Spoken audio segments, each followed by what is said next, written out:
Star उत्सव पर देखिए अपने चहीते शोज 1 अप्रैल से डीडी फ्री डिश पर।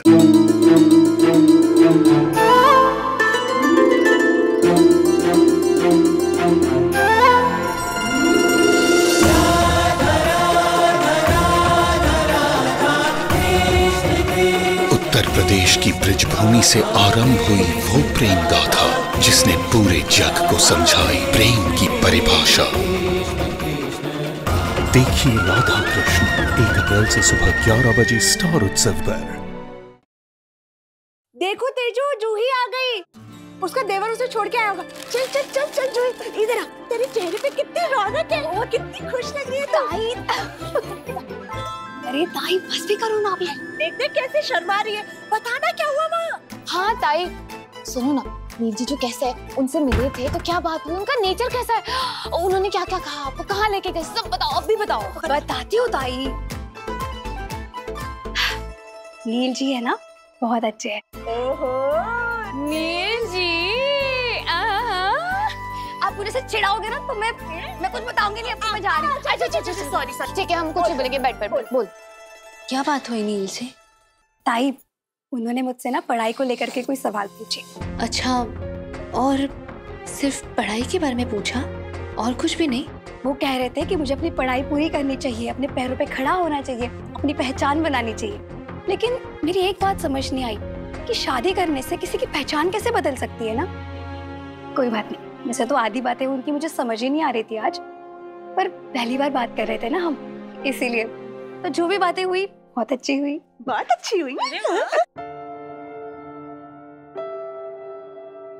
चलो शुक्र है लाइन पे आ गया। लेकिन कैसा अजीब सा लड़का है। कल तक मुझसे शादी करने के लिए मरा जा रहा था, और अब जब उसे समझ आ गया कि मैं उसे घास नहीं डालने वाली, तो जूही से शादी करने के लिए हाँ कर दी।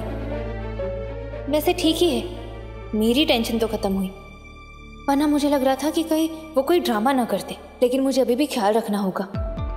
नील ने आई के सामने मुझसे शादी करने का प्रपोजल रखा था।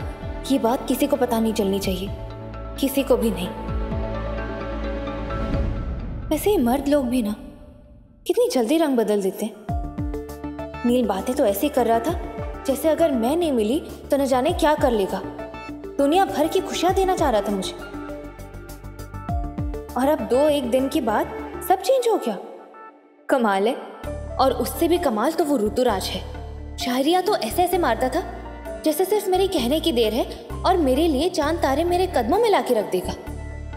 लेकिन मैंने शादी की बात क्या करी, उसे अपना करियर याद आ गया।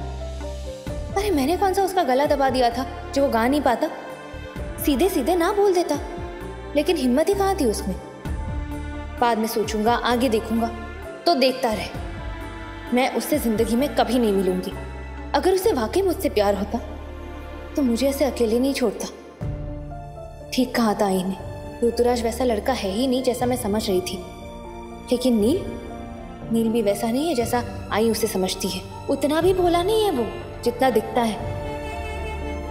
पर ना किसी का प्यार ऐसे थोड़ी ना खत्म हो जाता है। खैर, मैं भी किस सोच में पड़ गई। मैंने ही नील को मना किया था, और इसलिए अब वो अपनी फैमिली की पसंद की लड़की से शादी कर रहा है। और वो लड़की मेरी बहन है। मेरी बहन खुश रहेगी, इसी में मेरी भी खुशी है। गुम है किसी के प्यार